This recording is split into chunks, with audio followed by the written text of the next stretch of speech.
सब जगह जाएंगे, डोरे धागे करवाएंगे, पीर फकीरों के वहां जाएंगे, मुल्ले मौलवियों के वहां जाएंगे, सब जगह जाएंगे, आराम से ले लेंगे, प्रसादी भी खा लेंगे, मान्यता भी कर लेंगे। शिरडी के साईं बाबा को बहुत लोग मानते हो, जिनके इतिहास को 100 साल अभी पूरे हुए ईस्वी सन 2018 में। ईस्वी सन 1918 में इन्होंने शिरडी में समाधि ली थी, ऐसा कहा जाता है। 100 साल इनकी समाधि को पूरे हुए। कई लोग इनको भगवान मानते हैं, कई लोग इनको चमत्कारिक देव मानते हैं, कई लोग इनको महापुरुष मानते हैं, वहां जाते हैं और मत्था टेकते हैं। जरा सुनिए ये कौन थे। मेरा दावा है, हिंदू हो या जैन हो, जो इनको मानते हैं, उन 100 में से 99 लोगों को भी ये पता नहीं है कि ये कौन थे। 99 लोगों को भी ये पता नहीं है कि ये कौन थे, कौन है, इन्हें क्यों लाया गया, ये 99 को पता नहीं। बेवकूफी की पराकाष्ठा देखो, जब पता नहीं और मानते हैं, पता नहीं और स्वीकार करते हैं, पता नहीं और पूछते हैं। बहरुद्दीन पिंडारी नाम का एक व्यक्ति था, ये अफगान से यहां आया था, ये पिंडारी जाति का था। ये मैं तब की बात कर रहा हूं जब औरंगजेब का खात्मा हो चुका था और मुगल साम्राज्य समाप्ति की ओर आगे बढ़ रहा था। धीरे धीरे मराठाओं ने अपना वर्चस्व जमा लिया था और वे हिंदू साम्राज्य की स्थापना के लिए बहुत मजबूती के साथ में आगे बढ़ चले थे। भारत के अंदर, भारतवर्ष के अंदर, अखंड हिंदुस्तान में जोरदार हिंदुत्व साम्राज्य का, हिंदू साम्राज्य का विस्तार होने जा रहा था। ये मैं तब की बात करता हूं। ये पिंडारी लोग लुटेरे हुआ करते थे। ये पूरी अफगान की जाति लूटने फाटने के लिए यहां पर आई थी। मुगलों के काल के अंदर इसने अच्छी खासी मात्रा में जगह जगह लूटपाट की थी। हिंदुओं को टारगेट बनाना, उन्हें लूटना, उनके पैसों को छीनना, उनकी बहन बेटियों को छेड़ना और पसंद आ जाए तो उनकी बहन बेटियों को उठा लेना, ऐसे इनके कर्तव्य हुआ करते थे। 1838 में इस बहरुद्दीन का माफ कीजिएगा, 1838 में इस बहरुद्दीन का जन्म हुआ और यह आगे बढ़ा। उसके बाद में एक फिल्म आई, वो हिंदी फिल्म थी। उस फिल्म को जगह जगह पर दिखाया गया षड्यंत्र के आधार पर। फिल्म में यह बताया गया, औरंगजेब के मरने के बाद पहली बार जब बोलने वाली फिल्में आई, पहली बार जब फिल्म आगे बढ़ी, वो ब्लैक एंड व्हाइट मूवी, जब फिल्मों का जमाना आया, तब यह बताया गया कि ये बहरुद्दीन पिंडारी तो बहुत अच्छा आदमी, बहुत अच्छा आदमी, और ये पिंडारी जाति के लोग तो देशभक्त हैं, देशद्रोही नहीं, ऐसा बताया गया। बावजूद इसके इस बहरुद्दीन ने जगह जगह डकैतियां करना, लूटना फाटना जारी रखा। बड़ी मात्रा में लोगों को तहस नहस करता रहा। इसने अपनी जिंदगी में कई सारी हिंदू महिलाओं के, कन्याओं के बलात्कार किए, कितना ही सारा नुकसान पहुंचाया। अंततः जब धीरे धीरे मराठा साम्राज्यों के सामने, उधर झांसी की रानी, झांसी के अंदर लक्ष्मीबाई लोहा ले रही थी, उस वक्त अंग्रेजों का आगमन हुआ। अंग्रेजों को यह बहरुद्दीन बहुत नागवार गुजरा। इन्होंने जैसे तैसे करके इस बहरुद्दीन को भगाने के लिए, पकड़ने के लिए खूब कोशिशें की। यह बहरुद्दीन बेस बदल करके भागता हुआ अहमदनगर आया, जिसे नगर कहा जाता है, महाराष्ट्र का बहुत बड़ा एक शहर है। अहमदनगर आया और सुनिए, इतिहास ये कहता है कि यह बहरुद्दीन पिंडारी अहमदनगर के अंदर एक वेश्या के घर रहा। उस वेश्या को अपना बना करके उसने वहीं पर अपना आशियाना बना लिया वेश्या के साथ। आगे जाकर उसने शादी की या नहीं की, इसका कोई सबूत नहीं। वेश्या के साथ रहते रहते 2 संतानों का जन्म हुआ। एक था लड़का जिसका नाम रखा गया चांद मियां। बहरुद्दीन ने अपने बेटे का नाम रखा चांद मियां। थोड़ा बड़ा हो जाने के बाद में बिना पढ़ाई लिखाए इस चांद मियां को अपनी डकैतियों में जासूसी के तौर पर बहरुद्दीन पिंडारी ने उपयोग करना प्रारंभ किया। जगह जगह ये चांद मियां, छोटा सा बालक, एक चद्दर लेकर के भिखारी के तौर पर फटे पुराने कपड़े पहन करके अलग अलग जगह पर बैठता, बाजारों में बैठता, आए गए माल की वगैरह बातमियां लेता, किसके घर में क्या आ रहा है जा रहा है ऐसी कोशिशें करता, और समय समय पर कभी दिन में, 2 दिन में, 5 दिन में, 10 दिन में अपने पिताजी को, बहरुद्दीन को समाचार पहुंचाता कि आज इस घर में इतना माल आ रहा है या यहां इतना सामान आया है। और इस प्रकार डकैतियों का मामला आगे बढ़ता कि यहां कोई सुरक्षा के प्रबंध नहीं होते हैं, कोई पहरेदार नहीं होते हैं, ये चीज चलती रहती। अंततः परेशान होकर शंकाओं के आधार पर अंग्रेजों ने बहरुद्दीन को तो भगाया, आगे जाकर वो अफगान चला गया, उसकी मौत भी हो गई। चांद मियां, उसका बेटा, छिप छिप करके रहने लगा, बड़ा होता गया। एक दिन अंग्रेजों ने उसे पकड़ा, जेल की सलाखाओं के पीछे डाला। 8 साल तक ये चांद मियां जेल में रहा, अंततः यह छूटा। मराठा ताकत के साथ में अंग्रेजों का मुकाबला कर रहे थे। झांसी की रानी भी किसी भी हालत में अंग्रेजों को घुसने नहीं दे रही थी। अंग्रेजों को लोकल गुंडे चाहिए थे इन लोगों के सामने लड़ने और इनको परेशान करने के लिए।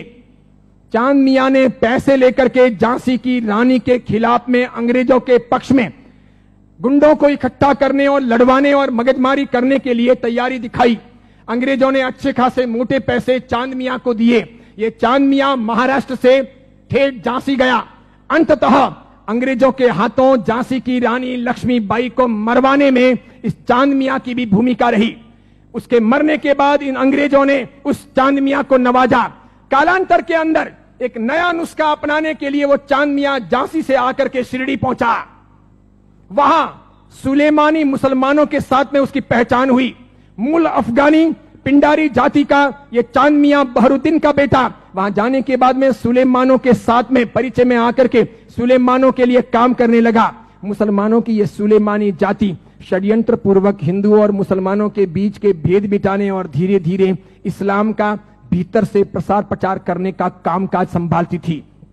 ये स्लो पॉइजन देकर के धीरे धीरे लोगों को मुसलमान बनने के लिए अलग अलग तौर तरीकों से कब्रों पर ले जाने या फिर अलग अलग दरगाहों पर ले जाने, उन्हें बदलने, उन्हें चमत्कार दिखाने के तौर पर परिवर्तित करने का काम करती थी।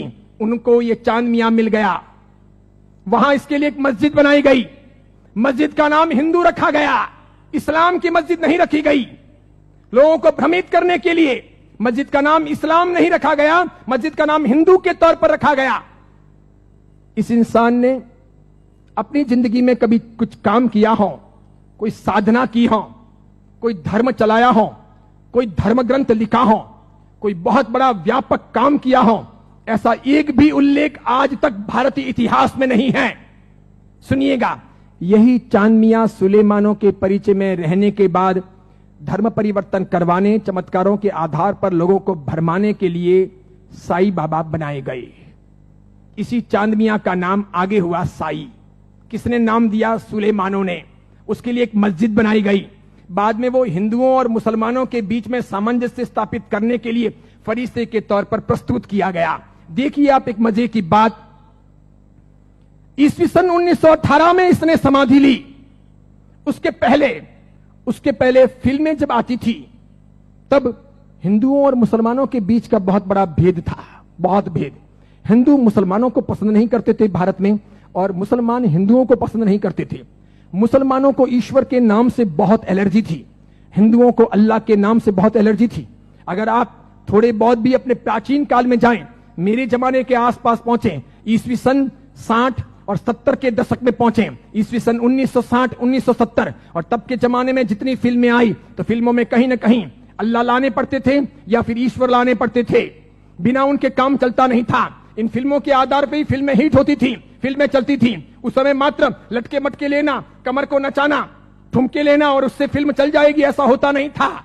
उस जमाने का जमाना ऐसा था नहीं कि आज की हीरोइनें चल जाएं, थोड़े बहुत लटके मटके लें और फिल्म रातों रात कम कपड़ों के आधार पर फेमस हो जाए, ऐसा था नहीं। उस जमाने का कल्चर ऐसा था कि कहीं ना कहीं रिलीजियन, धर्म बीच में लाना पड़े। अल्लाह लाओ तो हिंदू नहीं देखेंगे, ईश्वर लाओ तो मुसलमान ऐतराज करेंगे। और देखो मजे की बात, अधिकांश प्रोड्यूसर मुसलमान थे।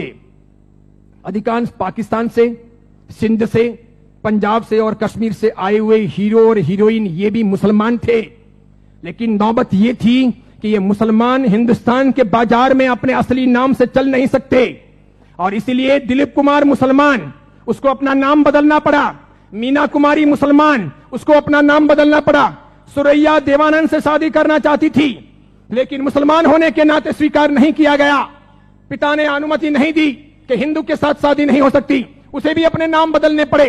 15-20 से अधिक ऐसे हीरो हीरोइन हैं 1960, 1970 और 1980 के दशक के, 1960, 1970 और 1980 के दशक के जिन मुसलमानों को मार्केट में चलने के लिए, स्ट्रेटेजी बनाने के लिए अपने नाम बदलने पड़े। वो मुसलमान थे, उनको हिंदू दिखावा करना पड़ा।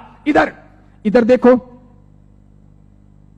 जावेद अख्तर हो, सलीम खान हो, नौसाद हो और महमूद खान हो, ये सभी ऐसे प्रोड्यूसर थे जो जन्म से मुसलमान थे, इरादे से मुसलमान थे, हैं भी। इसके सिवाय अन्य अन्य आए और इन लोगों को अपनी फिल्में चलानी थी। इन लोगों ने एक तौर तरीका चलाया कि मुसलमान होने के नाते हिंदुत्व का समर्थन कर नहीं सकते और हिंदू देवी देवताओं को अपने को भ्रष्ट बताना है।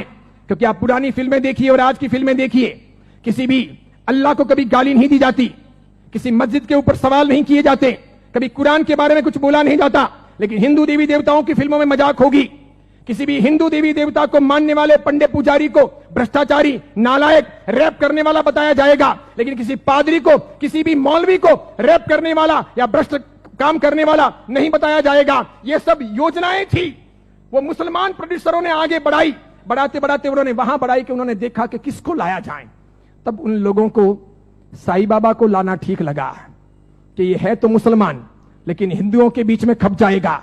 है मुसलमान, हिंदुओं के बीच में बिक भी जाएगा। है मुसलमान, हिंदू मुस्लिम के बीच में अपना रास्ता अच्छा सा तय करवा देगा। तो पहली आई 1977 में फिल्म अमर अकबर एंथोनी। ऋषि कपूर ने उसमें इस साईं बाबा के नाम पर एक लाजवाब गीत गाया। हाथों हाथ वो बिका, फिल्म बहुत चली। देखो आप, फिल्म हिट हुई, बाबा भी हिट हो गए। फिल्म हिट हुई, बाबा भी हिट हो गए। मुझे यह बताओ, साईं बाबा का कौन सा धर्म ग्रंथ है? उन्होंने अपनी जिंदगी में, ये चांद मियां ने जो 8 साल तक जेल रहे, पिताजी के लिए जासूसी का काम किया, अंग्रेजों के हाथों बिके, झांसी की रानी लक्ष्मीबाई को मरवाने में जिसकी भूमिका रही, मराठाओं को बदनाम करने के लिए उसने बहुत काम किया, मराठाओं के स्वाभिमान को तोड़ने के लिए उसने बहुत काम किए, बहुत काम किए। क्योंकि मराठा एकदम पक्के कट्टर हिंदुत्ववादी, उन्हें यह मंजूर नहीं था, तो उनके स्वाभिमान को ठेस पहुंचाने के लिए उसने बहुत काम किए। और उस आदमी को रातों रात साईं बाबा बना दिया गया, महिमा मंडित कर दिया गया। कैसी जोरदार ये सेल्स पॉलिसी थी। हाथों हाथ बाजार में बिके। कैसे बिके कि जब पहली बार 1918 में इन्होंने समाधि ली, तो 1918, 1919, 1920, 1921, 1922 का ऑडिट देखिए, तो इनके शिरडी के साईं बाबा मंदिर का ऑडिट का आमदनी का स्रोत है 1800 रुपए, 2000 रुपए, 2500 रुपए, आखिर में है 3200 रुपए। 1918 से 1925 के बीच में 3200 रुपए की आमदनी वाले ये बाबा क्या हिट हुए, और पागलों की तरह हिंदुओं ने और जैनों ने कितना उनको हिट किया, कितने वो वहां गए, कितने मत्थे टेके और कितना पैसा बर्बाद किया कि आज शिरडी के साईं बाबा के मंदिर की वार्षिक आमदनी है 371 करोड़, 371 करोड़। वहां मुसलमान जाने वाले 5% भी नहीं, वहां जाने वाले मुसलमान 5% भी नहीं, और जाने वाले हिंदू और जैन 95%, पैसे खर्च करने वाले अधिकांश 95%। मुझे बताइए, हिंदू धर्म के कौन से ग्रंथ में इनके बारे में क्या लिखा है?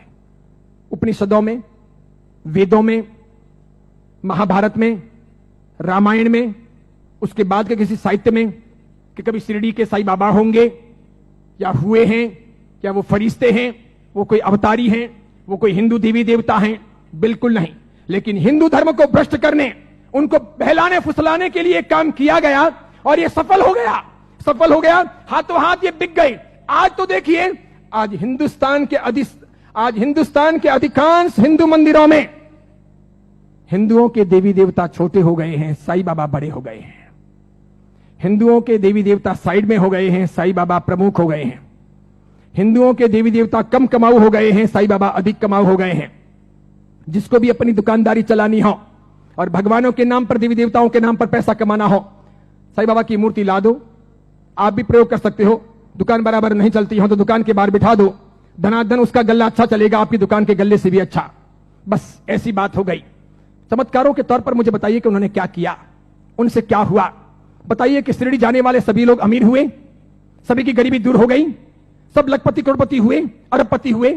क्या सभी के दुख दूर हो गए? जो वहां गए और हर साल जाते हैं, क्या वो बीमार नहीं पड़ते? क्या उनके घर में बाल बच्चे बराबर पैदा होते हैं, वे वांझिए नहीं रहते? क्या उनके वहां पर किसी का एक्सीडेंट नहीं होता, दुर्घटना नहीं होती? क्या शिरडी जाते हैं और मानते हैं उनके सब ख्वाब पूरे होते हैं? बताइए मुझे। और दूसरी बात, एक जैन परंपरा में जन्म लेकर, अरिहंत को मानकर, सुदेव सुगुरु सुधर्म के आधार पर चलकर आपको कौन सा दुख हुआ, कौन सी भीख मांगनी पड़ी, कौन सी तकलीफें हुई?